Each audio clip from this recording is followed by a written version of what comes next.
ქობულეთის გამგებლობის კანდიდატი რეზო ხარაზი ოპონენტ სულხან ევგენიძეს დებატებში იწვევს. ნაციონალური მოძრაობის ოფისში ხარაზმა ბრიფინგი გამართა.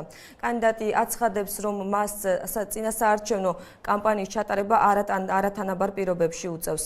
ქართული ოცნების კანდიდატი სულხან ევგენიძე ადმინისტრაციულ რესურსს იყენებს და ხელისუფლების მაღალჩინოსანთა მხარდაჭერითაც სარგებლობს, აცხადებს რევაზ ხარაზი. სულხან ევგენიძე აცხადებს, რომ მასსა და რევაზ ხარაზს შორის დებატები დღეს საზოგადოებრივი მაუწყებლის ეთერში ისედაც დაგეგმილია, რაც შეეხება ადმინისტრაციული რესურსის გამოყენებას. ამბობს, რომ ბრალდებები აბსურდულია და მის ოპონენტს არც მტკიცებულებები გააჩნია.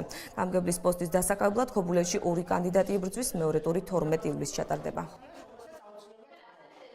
მე მინდა დებატებში გამოვიწვიო ქობულეთის მუნიციპალიტეტის ქართული ოცნების გამგებლობის კანდიდატი, გამოვიწვიო დებატებში და მინდა გაცეს ყველა იმ კითხვაზე პასუხი, რომელიც გამაჩნია პირადად მე, როგორც ქობულეთის მოქალაქეს.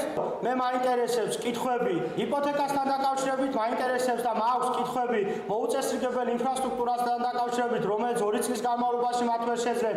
მე მაინტერესებს კითხვები, როცა ის საუბრობს კონკრეტულად მოსახლეობასთან 9 წლიან მმართველობაზე, ის იღებს თუ არა პასუხისმგებლობას ენერგოპრო ჯორჯიაში მის 9 წლიან მუშაობასთან დაკავშირებით.